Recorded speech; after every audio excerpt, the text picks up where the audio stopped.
All right, well, I'm just going to step right into it then.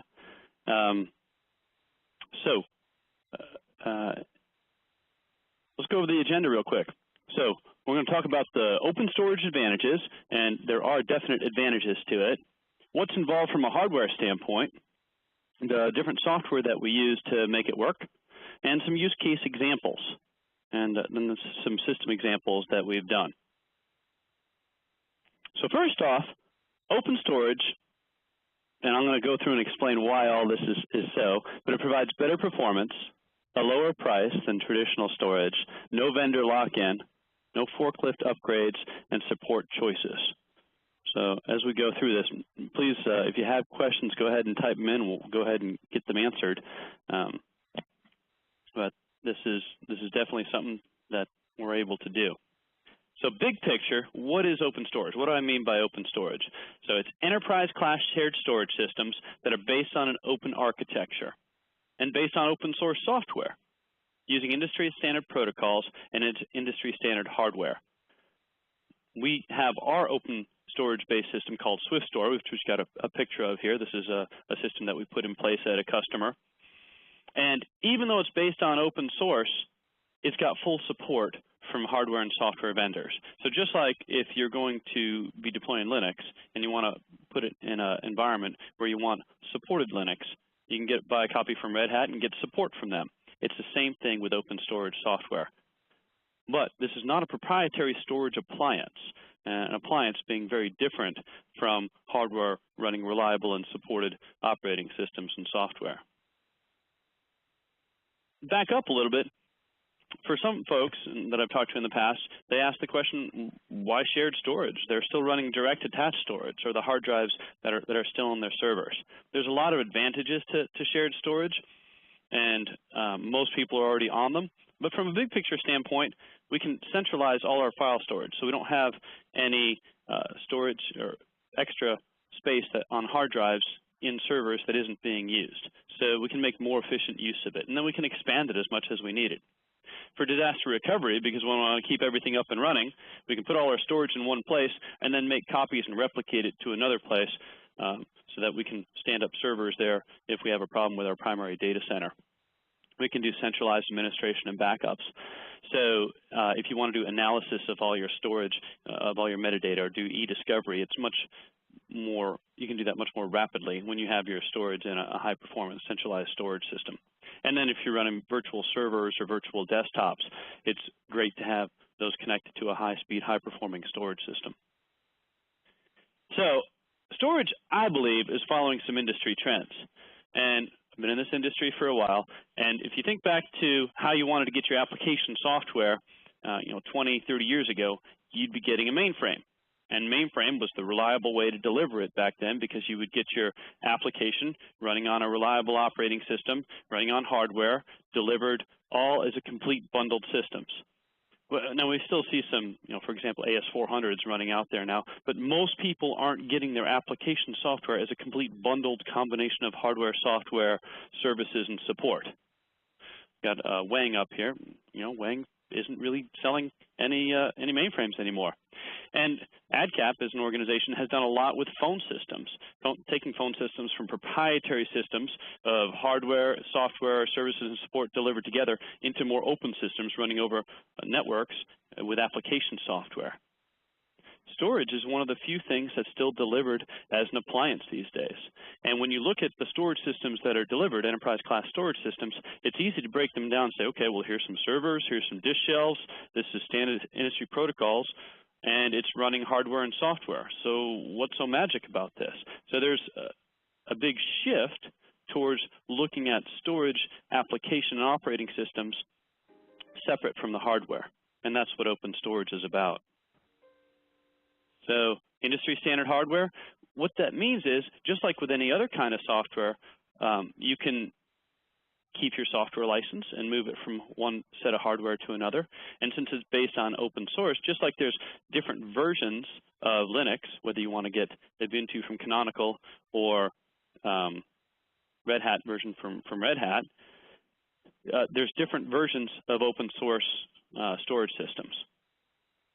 Now, just because it's open source doesn't mean it's less capable. In fact, the open source storage software that we're talking about makes better use of high-speed processors and memory and SSDs than a lot of the proprietary systems out there today. And you certainly have support choices, whether to support it yourself or to be supported by the vendors.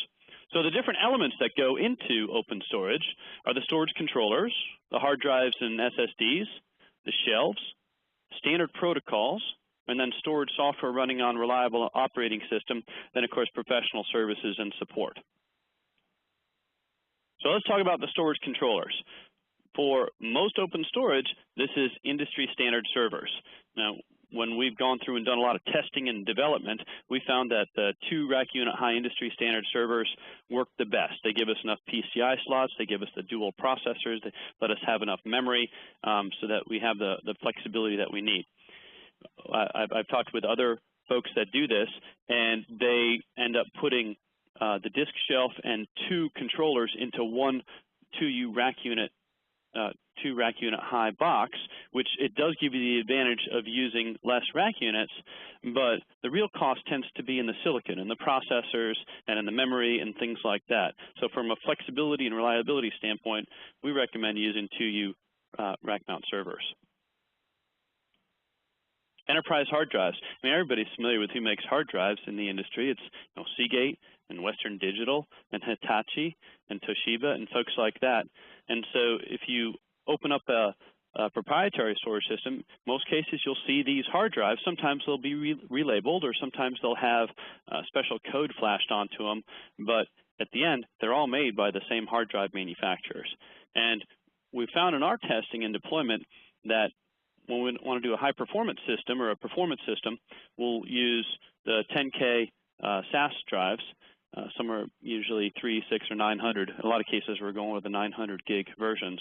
And then for capacity, we can get them in 1 to 4 terabytes using the nearline SAS of 7,200 RPM. And we kind of settled on 3 as what we recommend. I've talked to some customers that prefer 2 terabyte drives and others that prefer 4. Obviously, you get a higher density with the 4 terabyte drives, but if you do have a problem with a drive and need to rebuild it, the rebuild time can be longer on it. Solid state drives. I mean, SSDs are huge in the storage world right now, especially for high performance systems. And the open storage system that we're talking about takes full advantage of solid state drives for read caching and synchronous log write caching. We can even build all flash arrays. Hard drive shells, most of y'all are familiar with the JBODs, just a bunch of drives. And these are, but if you're going to be putting hard drive shells out there, make them enterprise grade. Make them out of good metal, redundant controllers, redundant power supplies, and have them be manageable by the storage software as well, so that they look like an integrated part of the overall system. And we typically look at about 3 different sizes depending on the application. In a lot of cases, we want to use a bunch of the 2.5-inch drives, and 24 of those fit nicely in a 2U rack mount system. And then we can go to smaller, large capacity using the 3.5-inch drives. So here's an example of a performance shelf, and you can see the picture on the front of it where you got 24 drives all across with their drive lights and being able to take them out and put them back in. And then on the back, we've got dual power supplies and dual controllers. A big believer in redundancy and reliability and designing things for no single point of failure.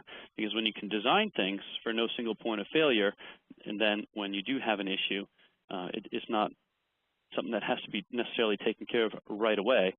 Your system continues to run, and then you replace the failed components as you need, or as soon as possible. So a typical small capacity shelf is like this one here. It would have 16 3.5-inch drives, again, with dual power supplies and dual controllers. And the controllers on here, they have SAS interfaces, and the controllers have access to all the drives on the shelves. And then a large capacity shelf, there's a few different versions of the large capacity shelves, but you can fit about 60 3.5-inch drives into 4 rack unit high shelves. Now, when you start to get to this density, then you have to figure out some way to be able to access the individual drives, because you can't array them all across the front. Now, Now, standard protocols and proprietary storage systems use standard protocols as well. And with hard drives, a lot of folks are using SAS as the primary protocol, and connection to the hard drive using SAS from the shelf, and then connection to the storage system itself. A lot of folks are using NFS, especially for virtual servers, and then other file level access like CIFS or SMB. Object level storage is going to be coming soon as well, and then block level access, which everybody's traditionally familiar with, whether it's fiber channel or iSCSI, fiber channel over an Ethernet, those types of things. So these are standard protocols used by everybody in the industry. The storage operating system and the software is really where the storage systems differentiate themselves. And every proprietary storage system vendor out there has their own operating system, and then either standard or their proprietary operating systems. And it's certainly understandable how the proprietary storage system vendors like EMC or NetApp or Dell delivered these in the first place, because this was the way to get reliable storage out there. And there wasn't really any other option. They had to control the hardware, they had to control the software, and they had to control everything to be able to get the level of reliability that the customers want. And in some cases, for those really high-performing systems or things that you need a super high level of reliability for, it may be the case that you still need a complete appliance-based storage system. But for the vast majority of the use cases, that's not true, because open storage software is based on ZFS, and ZFS has been around and been under continued development for a long time. I'll talk a little bit more about ZFS in a little bit. So when we talk about storage software, what are some of the features that we're typically going to want to see and enter into the discussion? Well, first of all, we want it to be reliable. It's got to be on a reliable operating system, and it's got to be a reliable file system. We want the block access. We want file level access. We want things to go quickly. We want high availability so that there's no single point of failure. Then snapshots and replication, and then perhaps advanced things like compression and deduplication, but only if they improve performance and improve the ability to store data, thin provisioning, and then application integration. So let's talk about open storage software. ZFS is the one that's used the most in a lot of different open storage software implementations.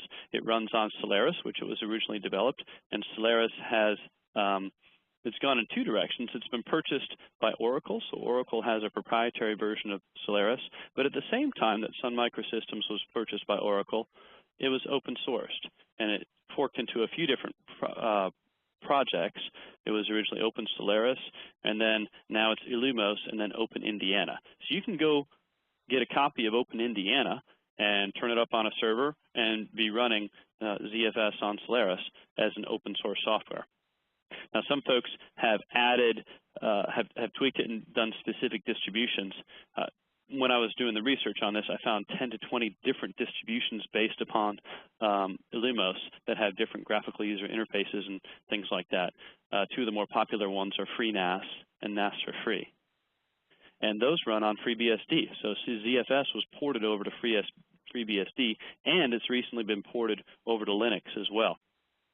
Now, in addition to the ZFS-based open storage software, which, like I said, is most prevalent and it has a lot of advantages for it, there's also Linux or FreeBSD file servers. And then this is just standard types of things that you could set up on a Linux or FreeBSD box, where you take a RAID card and a bunch of hard drives and set up your logical volume manager, or you could set up RAID in software on it. Pretty standard, but it doesn't give you any of the performance or other types of improvements that you would get with ZFS. On Linux, Red Hat is developing GlusterFS as a way for doing storage, and then OpenStack Swift, and OpenStack Cinder have their own open source storage projects. So there's a lot of them out there, but we're going to focus mostly on ZFS. There's also ZFS-based commercial storage software.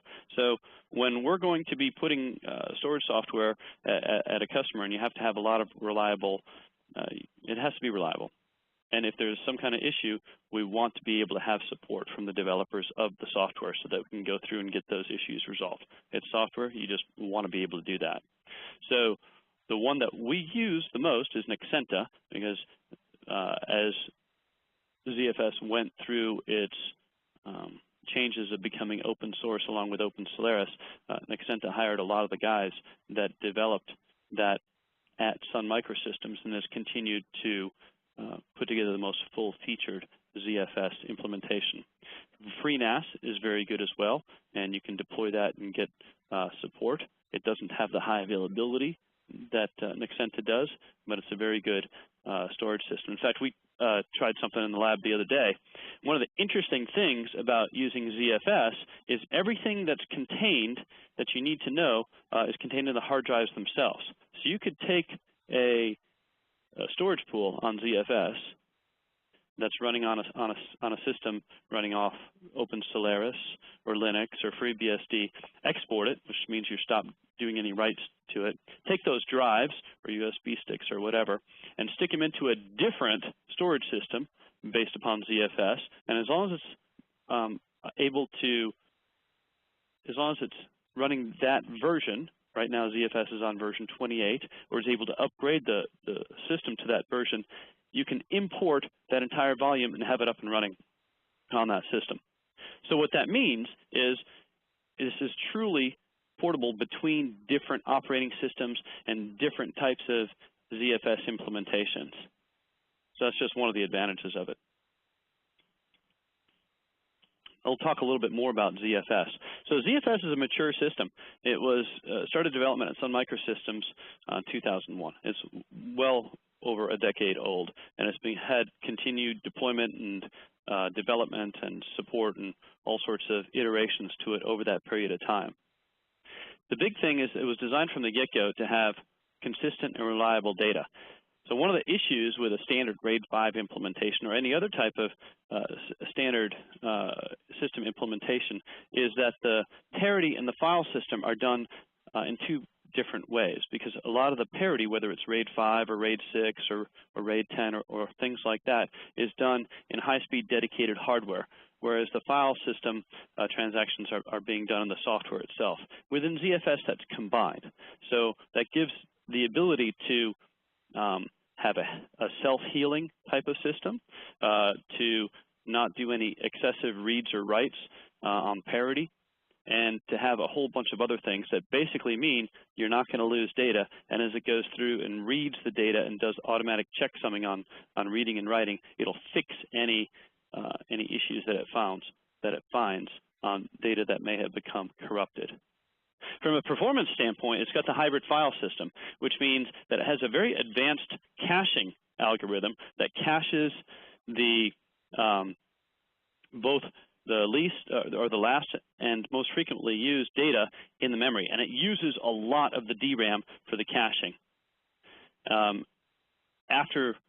And that we call that the adjustable replacement cache. And after that level of caching, we can also do read caching in SSDs for further acceleration. And then above and beyond that, for synchronous write, we can speed that up by using SSDs or SSD-backed DRAM to increase write speed. And this is significant performance increase, and it doesn't require us to go to an all SSD or an all flash array, because it does it from a hybrid standpoint of DRAM, SSD, and then the spinning disk.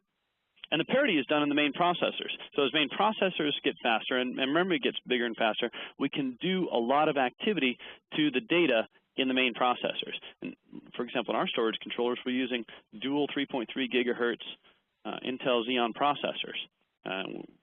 Obviously, with the changeover to the Ivy Bridge server processors, now we're using those.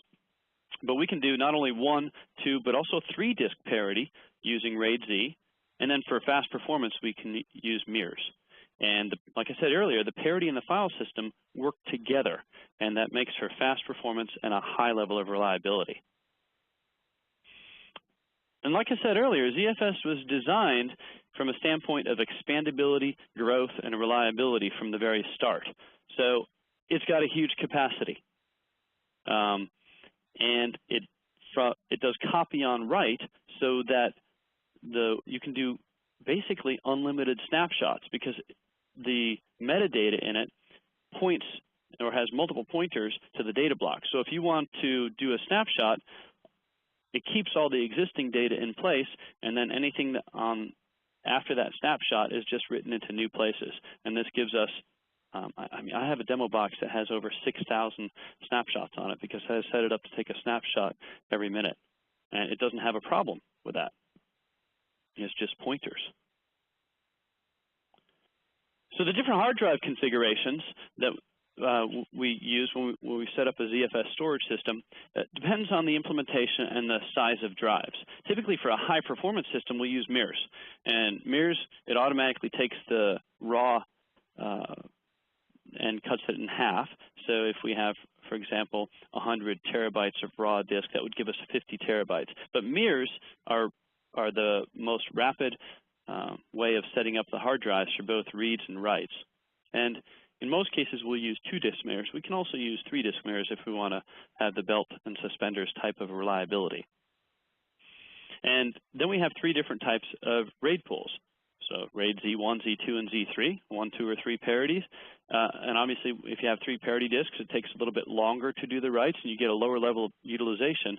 But 3-disk parity is important when you're starting to get up to the really big drives, like the 2, 3, and 4 terabyte drives that can take a day or two to rebuild if you have a drive failure and you have to replace the drive. And as most of you know, when a RAID group is being rebuilt, it stresses the other drives because it has to consistently read the information for those other drives and write it to the new drive that's put in place. So if we have a second drive failure due to the additional stress placed upon the drives in that group, all of a sudden we've gotten to the 2 drive failure level, which when you have RAID Z2, you really want to be able to have just another level of reliability in there. That's why we get to 3-disk parity. Snapshots and replication. Here's a little diagram of how we do metadata and pointers using copy on write. But anyway, when we use copy on write, we can do unlimited snapshots. And when we want to replicate that snapshot to another box in a different location, we can use ZFS copy or rsync, standard things that are used within the storage environment. For another view on how the hybrid file system works is we come up with the idea of working set size. And so this is how much data is being accessed out of the drive array by the application. And this graph gives you an example of the levels of performance if something is accessing the hybrid file pool. So that purple line on the left, the ARC, that's the adjustable replacement cache. So if a read request is delivered to a ZFS-based storage system and it's in DRAM, it returns it very quickly. If it's not in the ARC and it's been flushed to the level 2 ARC, which is in SSD, and we can grow that pretty much as big as we want to. Right now, the ARC is limited to about 192, 256 gigs of DRAM. The roadmap is to increase that to the maximum memory in the server themselves. But 192 to 256 gigs of DRAM is a comfortable ARC size level. Level 2 ARC, we usually build that out of 200 gig SSDs. So if we did a couple 200 gig SSDs, that gives us maybe 400 gigs of L2 ARC. And so that's not quite as fast as DRAM, but it's still a lot faster than spinning disk. And then if it can't find it in the ARC or the layer 2 ARC or level 2 ARC, then it goes to the spinning disk to find it. So this is in addition to the compression that's done by the processors inline. And when we compress data, we can usually get, depending on the data type, somewhere between 2 and 3 levels of compression. So when you compress something, that means that there's less information that has to be sent down the SAS cable to the hard drive. It means it takes up less hard drive space, so you get the dual benefits of faster performance and better utilization of your hard drive as well. ZFS can also do deduplication inline, and depending on the type of data or that you're storing, you can get somewhere between 1 and 3 times deduplication as well. So here's a different graph showing the performance envelope. And as a point of reference, that horizontal line that's near the bottom, that's the speed of a 10 gig Ethernet wire speed. So you can see for a small, medium, or large type controller. We usually use large controller because that gives us the 192 or 256 gigs of DRAM per ARC. That you can see the graphs as the working set size grows, what the speed of read on a 4K random read IOP would be. So if it's in DRAM, you get it right away. As you have to go to SSDs to get the data, it tails off a little bit, and then as the working set size gets really big, then you go to the spinning disk. So some really good performance advantages. And here's just another view of the hybrid storage pool. We have the adaptive replacement cache, the memory, the main pool, which is the regular hard drives, and the level 2 ARC, which is the SSDs. For write caching, because in a lot of cases for synchronous data, it needs to be acknowledged back to the host that it's in non-volatile storage before it'll send more data. That gets put into SSDs or SSD-backed DRAM, and that way it can acknowledge the host that the data is in non-volatile storage. And so that log isn't really used except in playback on a reboot. But it's good to have it. I mean, it's necessary from a synchronous data write standpoint to have the information in non-volatile storage. This lets us build different types of storage systems for different types of applications. So if we just want to store lots of information, for example, we can do a minimal system, a big bunch of hard drives. This would be good if you're going to be doing video surveillance storage. You just need to do a lot of video surveillance storage, and you don't necessarily need to do much analysis of it. You just need to have cameras that are putting in data on a regular basis, or big file systems or archival type information.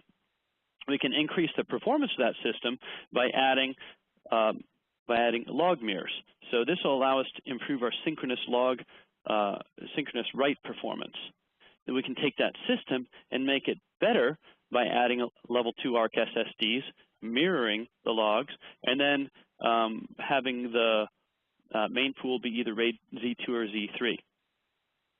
For a performance type system, we'll take the hard drives in the main pool and set them up as mirrors. We'll do multiple SSDs for level 2 ARC, and we'll do multiple log write SSDs or SSD-backed DRAM. And then we can go to all-flash arrays for high performance.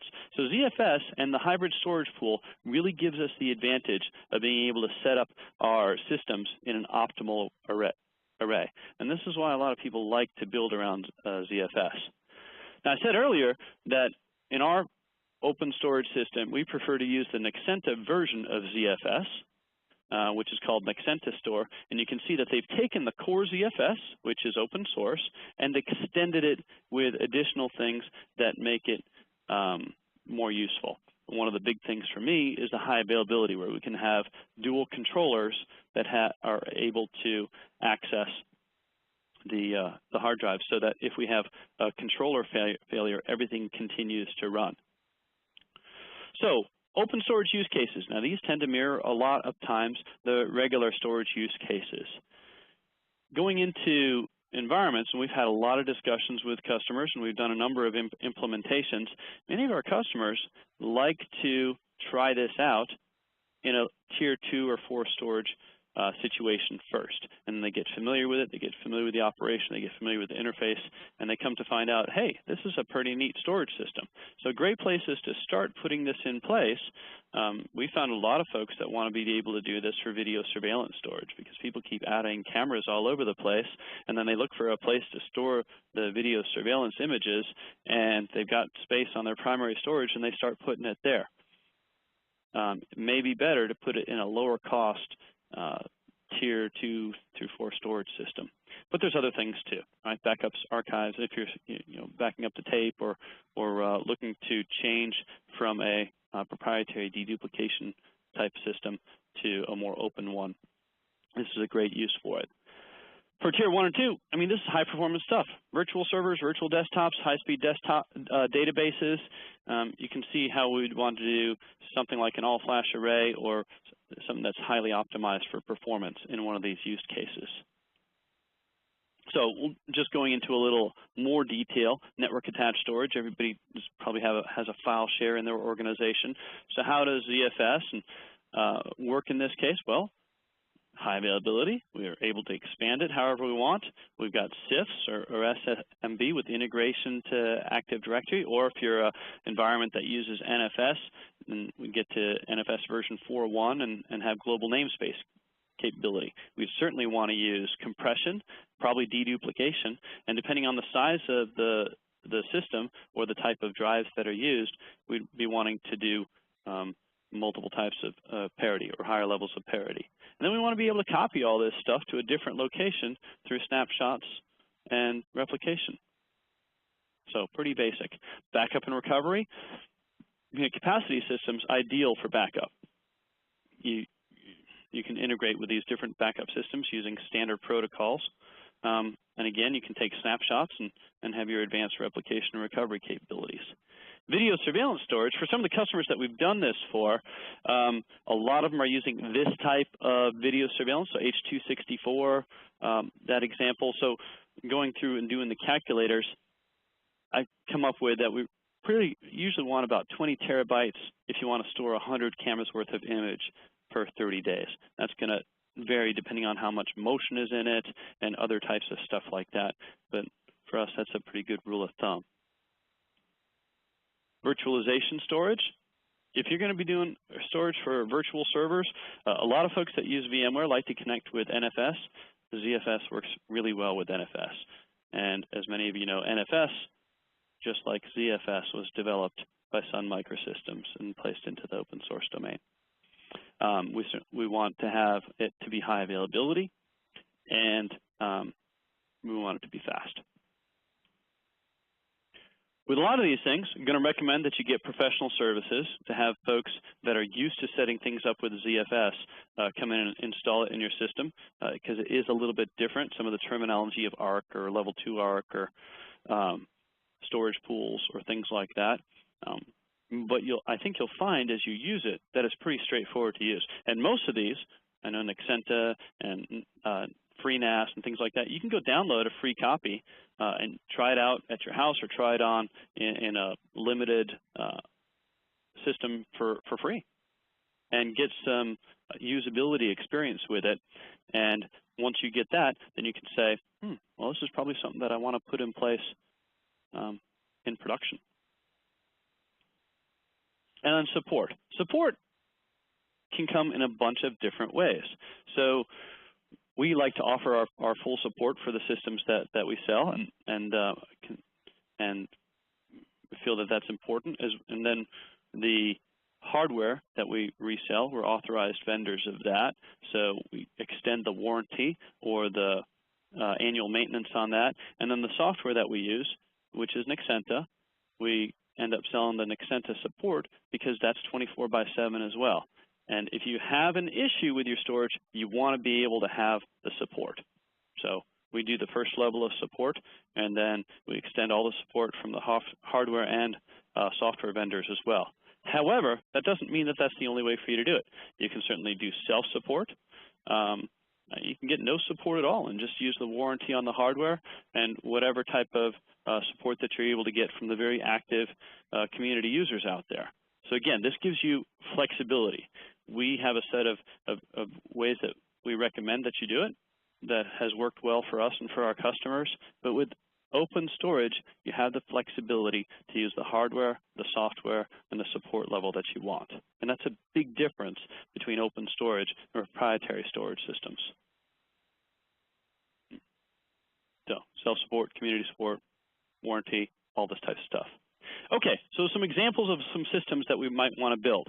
What we've found in working with customers, and if we're going with the controllers being 2U rack mount systems and things like that, there's really a lower level of storage that open storage systems aren't really all that price competitive at. And so we tend to focus our time in working with customers that need either a performance systems that are more than 20 terabytes or capacity systems that are more than 50 terabytes. I mean, here's an example of a capacity system with a single controller with, if you use 16 3-terabyte drives, it gives you 44 terabytes of raw storage. That's a lot of storage, but it's not a very big system. here's an example of a medium capacity system. So we step up to high availability, and then we have 4 16 drive shelves, and with 3.5-inch drives, that gives us about 175 terabytes of raw storage. So even with RAID Z3, it gives you 120 terabytes of storage. That's a lot of videos. That's a lot of backups. That's a lot of other types of systems. But like they say, for real estate, they're not making any more of it, and with storage, you're always going to be storing more stuff and wanting to keep it for longer times. So open storage and commercial storage software based on ZFS is really a very cost-effective way to do more capacity storage. And for folks that might need some of the larger systems, here's examples of dual controllers and 4 60-drive shelves. You're starting to get up to a lot of storage. I mean, this is a half petabyte of storage. But the pricing, when you get up to this level of storage, is also much better than any of the proprietary storage systems that are out there. ZFS could handle, multi-petabyte storage. It's been designed to do that, and the systems that are out there are fully capable of doing this. Now, a performance system is not going to be as cost-effective from a dollar to terabyte standpoint because it uses a smaller, faster drives. It uses more SSDs. It uses other things like that. So a strict dollar to terabyte comparison isn't as straightforward on it, but you can still get a very good price performance system using open storage. So that's what I've got for you. SwiftStore is the name of Adcap's open storage-based system. So we spent quite a bit of time in the lab developing it and finding the optimized ways of putting together the hardware and software and having some standard designs that we roll out to customers.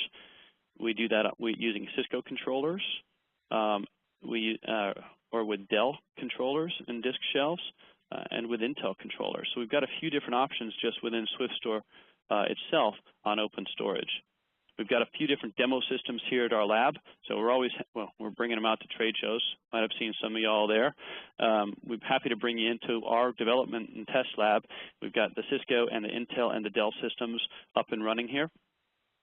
Recommend that you research ZFS storage and find out what it's all about, and then ask the question, when at your organization is storage going to change from an appliance to an application?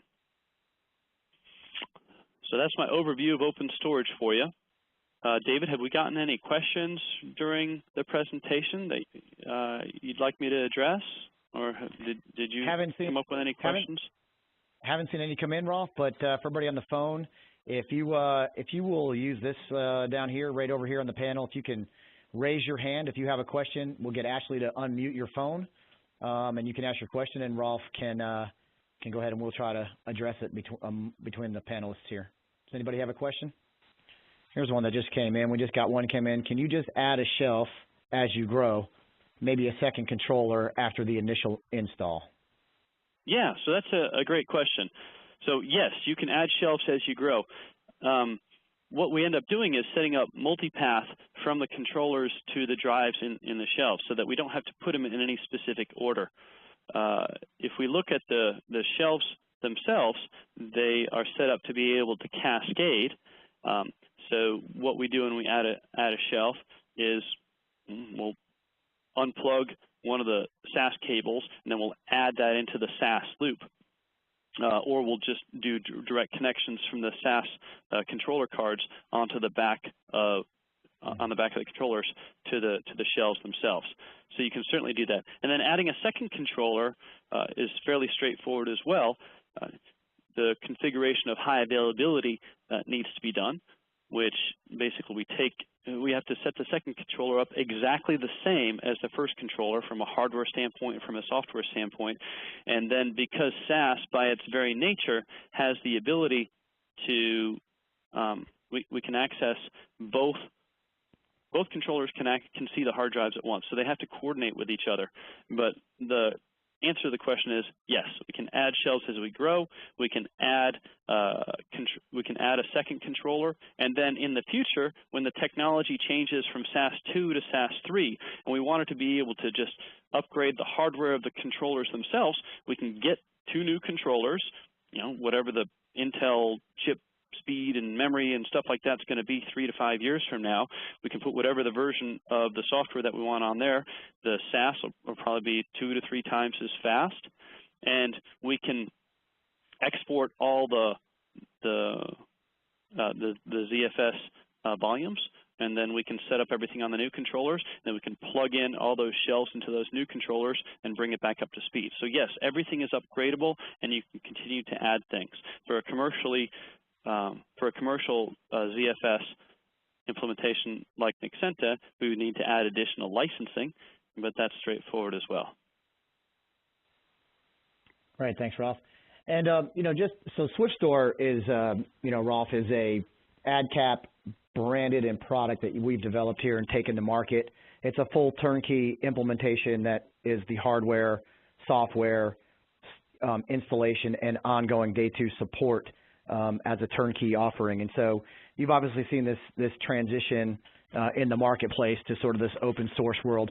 I often like to refer to this product set we've done to open source or software-defined storage, what Red Hat did to Linux. Red Hat productized an open distribution and put support around it. We've done the same thing here at Adcap with this particular product. The thing you were just mentioning about scalability and upgradability and moving from here to there, can you talk about what it looks like for a customer because we know we have rapidly changing hardware. As you mentioned, the processors are changing, the memory's changing, everything is changing rapidly. What does it look like for a customer from an investment protection perspective to go, if they want to go from a C240 with Intel X today to the latest and greatest, and what that transition looks like for them? So it depends on what you want to do. So just because there's newer hardware out there doesn't mean you necessarily need to upgrade to it, because there's different considerations that go into it. You want to look at what you've got now, and if it's performing well and it's not hitting any of the limits, whether of processor speed or memory utilization or things like that, then you might not need to upgrade. But as your system grows and, say we go from being able to access it at dual 10 gig, and then in the future we want to add 40 gig Ethernet controllers into it. Well, as we go up to 40 gig Ethernet, obviously there's going to be more throughput and things like that. So with every type of operating system and application out there, it needs to be able to recognize the hardware that's in place. So the open source projects, they do a very good job of integrating new hardware into the systems. And then when you use a commercially supported version of it, of course, like Nexenta or one of the others, they make sure that the hardware is tested and that they know that the hardware is going to work within it. So we work to make sure that as new hardware comes out, we see that it's integrated into the operating system and application, and then we test it in our lab. One of the reasons that we did SwiftStore as a fully tested hardware and software combination, you're not limited to using just the hardware and software that we sell you or that we recommend, but it's the one that we offer support on, because we know that it's tested, it's sized right, it's got the right combination of hardware, software, and different things like that. But again, it's open, so you're not limited to sticking with that, but you get the benefits of our testing and experience from that. So the upshot of it is, yes, you can use new hardware and software as it comes out, but you want to make sure that it's fully supported in the operating system and application. Yep. And, just to add on to that, right, any of us that have been in the industry long enough, we understand the nature of license changes, right to use, rebuying licenses down the road. And one advantage that the SwiftStore product brings to market is when you change hardware, you don't have to rebuy the licensing mechanism that you have at the current state. Is that a fair statement? That licensing moves with the hardware. David, we're delivering this as a transparent solution. We're saying, look, this is our package and testing solution. We're using this type of hardware. We're using this type of software. The hardware and software becomes yours as a customer. There are other organizations out there. There's a lot of organizations out there that are taking this open source ZFS platform and creating actually proprietary appliances of their own. And to me, that I don't know how long a life that's going to have. For example, FreeNAS is a great product. But if you want to get the high availability version, you have to go to buy TrueNAS, which is an appliance. And once you go to an appliance, then I would be concerned that if you want to upgrade the hardware, you have to rebuy the software again. That's what we see with the proprietary storage vendors. It's delivered as an appliance, and when you need an upgrade, you have to upgrade the entire appliance, hardware, software, and sometimes even disk shelves together. So by backing away from that and saying, look, we're using standard interface protocols between the disk shelves and the controllers.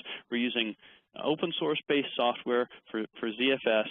Worst case, if you don't like Nexenta's licensing in the future, you can go get a different version of ZFS, export all your data, put the new version of ZFS on those controllers, and import your stuff, and you're off and running. That's one of the big advantages of ZFS. And if you don't like our prices on hard drives or hard drive shelves, you can go buy the hard drives and hard drive shelves from somebody else. So it's incumbent on the provider, like Adcap, to make sure that we continually improve and develop the product and make sure it stays cost competitive. Because at some point, if the customers don't like our support or our price on support or what we can do, they can get support from somebody else, or they can hire somebody internally. So there's a upper limit that's placed on, how much you can mess around with a customer, because you haven't. If you take all their stuff and put it into a proprietary storage system, then you've got them locked up, right? If the only place that you can get support from a proprietary storage system vendor is from them, and the only place that you can get the new hard drives and the new shelves are from them, and then if they go through a change of hardware and you have to go forklift the entire system, you're at their mercy.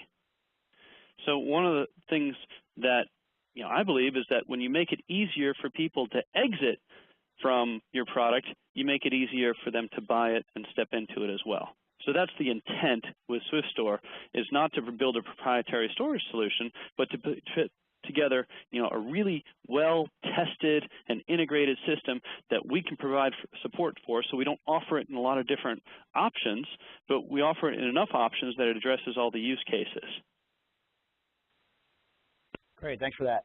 And I thought your question that everybody should ask themselves was great. When does your storage become an application?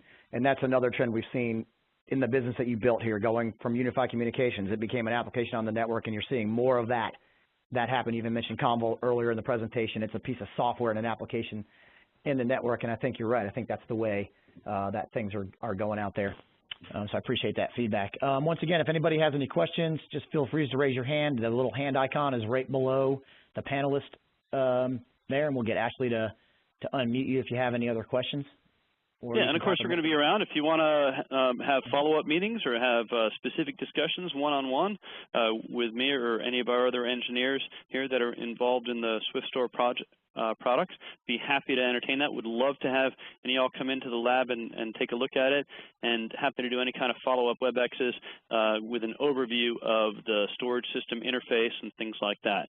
We put a lot of time and effort into doing these different types of systems and making sure that they work, and I really see it as the future of storage. So if there's no further questions, thank you all very much for attending and for listening to this overview.